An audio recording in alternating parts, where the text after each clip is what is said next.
We'll reset the entries for this today. Got a couple of new people on the classes that missed yesterday, so we'll go through the entries on it. So we have an understanding about what we're trying to achieve, specifically with our grips. So I don't want to just grip for the sake of gripping. I want all my grips to have a purpose, and when I have the purpose, I have something that I'm aiming for. Okay, so let's grab Steve inside my guard, please. So those of you that don't know, guard, put my legs right across my feet. This is deemed to be a better position for me and a worse position for Steve.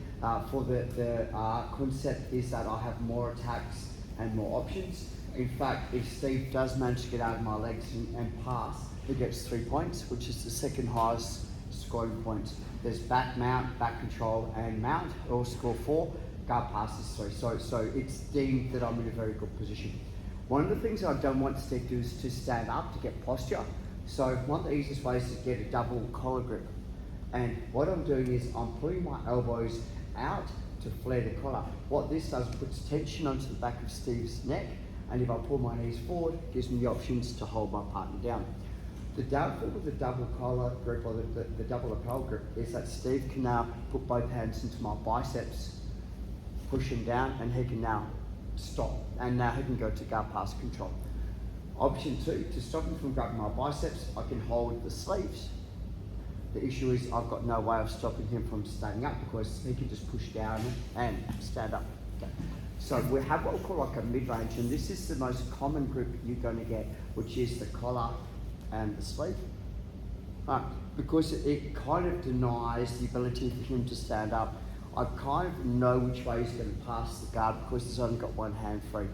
So this is kind of one of the more common and generic ways of doing it. This also sets up my triangles, arm bars, and my platters, etc., etc. So number 1, put tension onto the gi, pull forward so Steve goes to get posture. That will allow me to get the grip because he has to post off me. As he's pushing up to get up, I'm going to make one small motion. I hip scope out, bring my knee through the centre line. I'm trying to get like a seatbelt grip, so it's armpit to hip. But it's not flat because Steve can just crush it down nice and easy. If it's too far up, he'll swing the arm on the inside and go to guard pass, so bring the arm over and swing through, and then he's into guard pass mode. So I do want to kind of go like the armpit to the hip from here. One of the biggest faults I see people do from here is that when they do the sweep, they tension and they pull this way, which means we're now aligned and I'm blocking him out with my knee shield. So instead, what we want to do from here is I want to keep this hand onto my leg so I get my grips over and hold it down. All I'm going to do now is going to slowly turn my nose to the ground to be able to get my sweep. Right, so at this stage here, I'm not pushing my legs. It's pretty much because there's tension on the body where I go, he goes. I'm not saying this is going to work every time, but we're definitely going to get a reaction out of him. So from here, full guard, collar, sleeve. From here, as Steve starts to get posture, small hip escape, bring my knee through. Hold the hand against my leg. If you can cross it over, cross it over. This hand here is distance management, really easy. Now all I'm going to do is I'm going to turn my nose to the ground, slight pressure, get to my top position.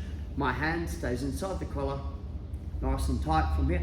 And all I'm going to do is I'm going to put my pressure, instead of pressure onto the hand, which allows Steve to bridge and roll and control, I put tension onto my elbow to lift the head up, so it's hard for him to bridge and roll, and there's a lot more pressure through the chest, so I'm kind of pinning him to the ground via my elbow onto the chest.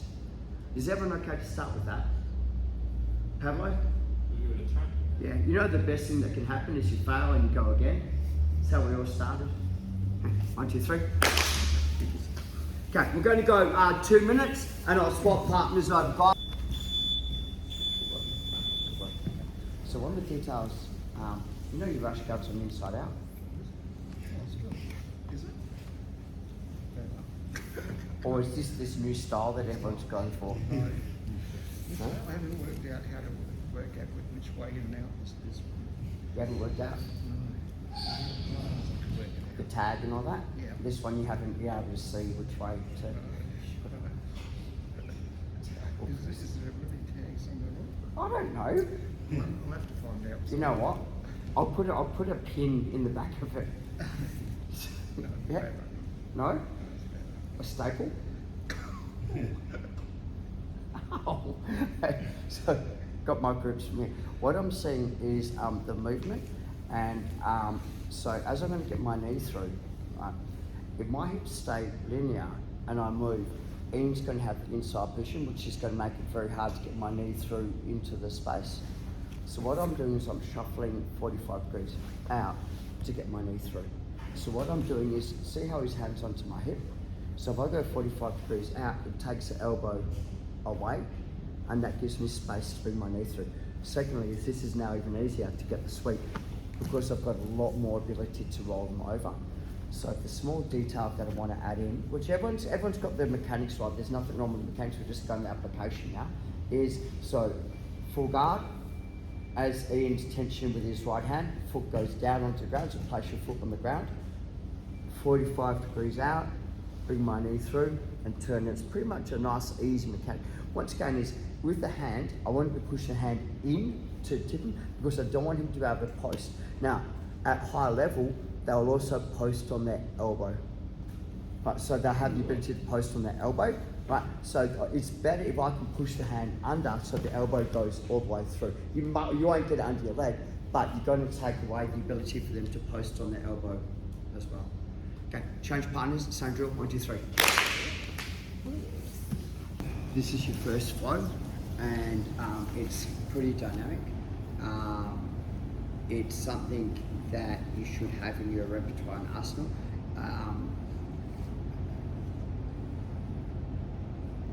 This option one, there's 3 or 4 options I use as flows to go through. Just grab it inside my guard. I'm going to go slow the first one, just so everyone understands what we're trying to do. One of the major things I want to do is keep my grips. So I want to keep my grips. Okay. Put my foot down, 45 degrees out, create space, knee comes through. Turn my nose to the ground, and what I'm doing this time is I'm slightly pulling my hand over my shoulder, so pulling this hand.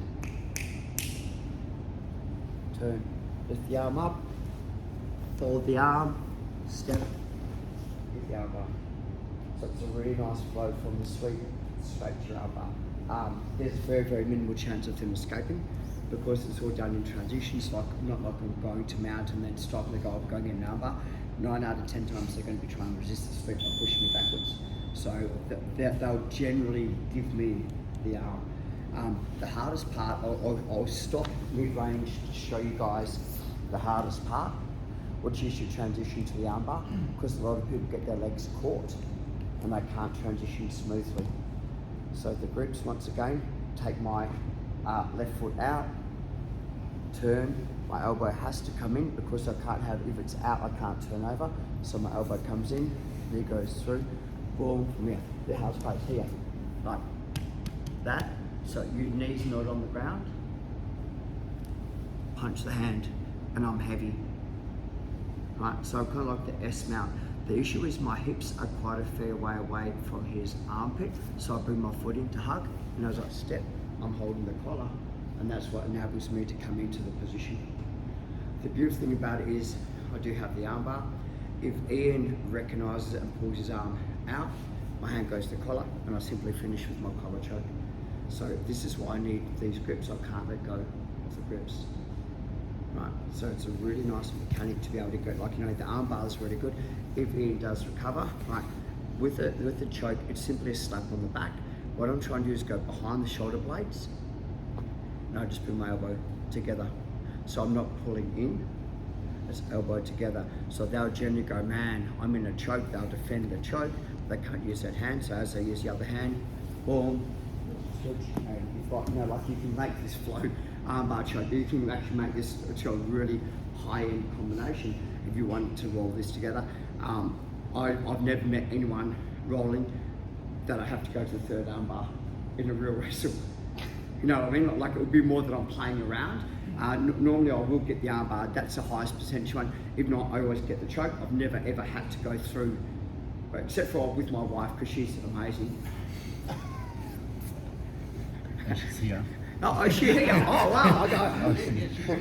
Oh, what did you get in, babe? I didn't recognise. Okay. So, leg goes out, elbow in, hip escape, boom, take it down, so nose to the ground, punch, elbow down, foot up, fold it over, sit. I've pretty much got the arm anyway, so I'll just finish the arm bar. If you've got the arm bar, don't worry about the choke. Okay, grab someone new. 1, 2, 3. I'm just going to move forward a little bit. There's a couple of things on the passing, the guard passing that I kind of guess not negotiable. One of the things is we always want to pass either both arms out with both arms in. We don't want to pass a triangle with one arm in deep. Within reason, there are some passes that we use to bait. The second thing is distance management. So for me to open up Steve's legs, at some stage I have to create distance to be able to pass the guard. It's one of the biggest things I see people make a mistake, is that, like, you know, Steve gets a collar and sleeve grip and they're here trying to, you know, break the legs open, but he's very strong here and my base is compromised because I'm very upright. Anytime that I'm trying to push down, is Steve times he's going to pull me down like that. So one of the things I want to do is I want to go to the inside of the hip, and this is really important. Right, you can grab the belt if you want to, you can put your hand onto the hip. Now, it's kind of counterintuitive because I want to push, but I don't want to come here because I'm setting myself up to get swept. And this is also one of the things I see people make a mistake, is that here they go like, I'll push that leg down, and all of a sudden it's like, oh man, I'm in sweep city. So what I'm doing is I'm changing the angles a little bit so my hand goes in, but I'm going to walk that way. So this makes it very hard for Steve to sweep because his hand's on the wrong side for the sweep. Now, I'm going to step up to pass. So it's very hard for Steve to turn that knee to sweep me. And even if he does turn the knee over, my base is so good, it's very hard to move me.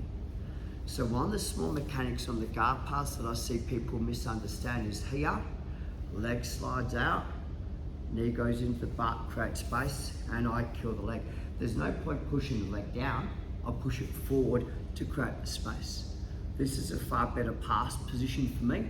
You can't armbar or triangle. So one of the things that's going to happen, I've forgotten what they call it, but there's an armbar where you wrap underneath my elbow, so that hand goes under my elbow, scoops forwards and you pull it through and you get the armbar. So there is an armbar here, but what I've done is I've created the distance, so if Steve goes to scoop underneath my arm, there's no power. You can use both. It's really hard to get there's no power. And I'm not going to sit here and let him do it. I'm going to pass the guard.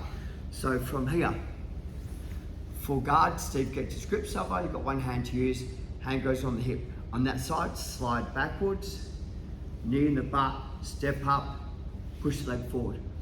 Steve now goes like this, he puts his foot underneath my knee, turns his knee towards the ceiling, lifts my leg up.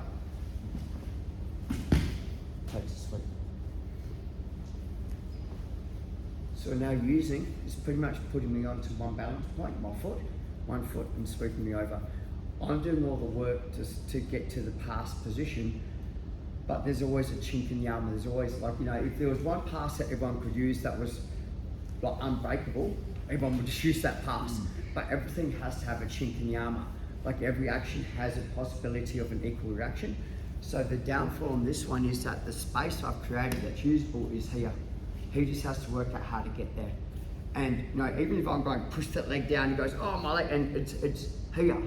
If I'm doing the correct way, where I'm going to push the leg forward, he just goes, no drama, circles his foot and goes under. Now, before you move, so we keep the same grips. Before you move, I'm heavy here. So you turn your knee to the ceiling, and this is awkward. All we have to do is lift the foot up that far. and my balance is gone. Right, so now, because my balance is up, we can now start to, this is the hardest part, we can start to turn the knee over so I'm off balance. Land. Now, this is the hardest part. This is the scramble. I'm going to try and fight you from here. So you've got to climb all the way over that way so you get a better guard pass as well. Right, because now it's harder for me to keep your foot in the half guard. Right, so don't settle for coming up on the sweep on that side, flatten them out, go all the way over, and you should technically get the guard pass if the referee's good because you're in the half guard position. Most referees are pretty shit. Like, I'm not going to lie, won't pick that up. The alternative is just do the best tournament in the entire universe, which is submission only, with no points, and you don't have to worry about that stuff. Finn, come down here for a sec.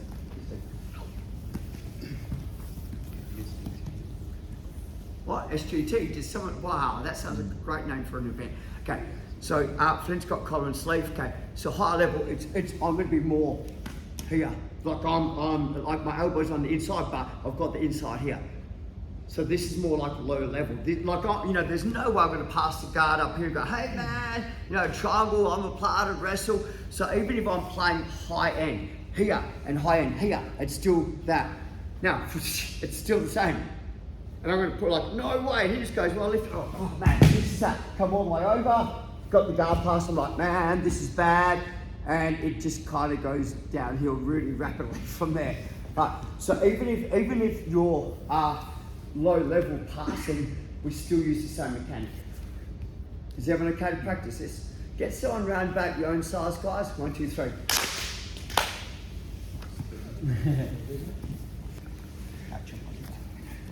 So this is the higher end, and it'll be more like I kind of say purple belt and above style passing. It is gi passing, so I'm going to go step by step so everyone understands why and when. So I call this box passing. I want everything on the inside, everything super tight. My knees to my elbows. There's no space for my partner to counter attack. This is my favourite style. Of passing from open guard. I find because I'm generally smaller compared to the others, I can kind of fit inside the nice tight space. But I've got to be very wary of my weight position so I don't get manipulated and moved. So there's a bit of ebb and flow both ways. So we're going to start exactly the same thing. So Flynn has the collar and the sleeve on the side. Once again, my hand goes on the collar. If I have a belt, I do like the belt, but it's just fingers in the belt. I don't want to get committed to it, so it's just fingers on the belt. Slide, boom, push. All I'm going to do is going to go my knee to my elbow. My knee to my elbow. Right, so this is a super high end pass, and I have the ability now to shoot my hand through because it's very hard for them to even do the arm bar. I've got them trapped from here. Right, Flynn recognises this, but I'm kind of baiting him to let go of the collar because right now this is the thing that's going to stop me from part because he can control. Yeah, I'm like, man. So I'll almost go, hey man, look, there's an arm bar. But Flynn's pretty good. He's not going to go for that because he's like, man, I've robbed this guy so many times. What a jerk. Why are you laughing? So Flynn's going to make the commitment. He's going to let go with his right hand and grab my heel with his right hand. Now, this is called rock and roll. We're going to go nice and slow. I assume Flynn's taking me that way. He pulls the collar and turns his knees here. I don't want to get swept, so I'm going to put my foot on the ground. As I do that, his knee goes across the centre line. It comes straight back up and over to take the sweep. So this is a rock and roll sweep. It's a lot more dynamic, but it's a lot more like I've got pressure. So my weight's on you, so you can manipulate me a little bit better, but you've got to go to the end of the lever, which is the ankle. So if you let go of my collar, I'll pass your guard. So I have more ability to pass your guard. So I'm almost going to bait you to let go of that. This is what's going to manipulate me from here. So I'm in the pass position from here. I'm like feeling pretty good. So the right hand goes to the heel and just goes. So the thing about this way is I'm kind of feeling he's going to try and swing this way. So I'll block the knee out to come on the inside. So the elbow pulls and the knees turn. The knee goes on the inside. So here and now it just turns back that way. Because he's got my ankle. Now if I don't stop it, there's got a bit of an ankle lock here because my toes are compromised. So no, keep it there, it's okay. I'm going to go, I don't want to get my ankle, so I'm going to drop. Now, if you let go of that, we're going to have a battle come up because you've still got hold of it. Just pull yourself straight up, boom, and here we go. How does that feel? Rock and roll. Okay, let's grab Emma for this one. If you're fancy, okay. Like our wedding dance, this. High end, exactly the same thing. Same collar, sleeve from here. Manipulate. Emma grabs hold of my cankle. Suits me this way. I post. Knee goes through from here. I'm like, no, and I'm like fighting. So Emma dives the arm under, shoulder down, rolls, and goes straight on to the back. Yay! So if they do fight it, we have the invert to the back control as well. 2 minutes, guys. Have some fun. 1, 2, 3. Let's go.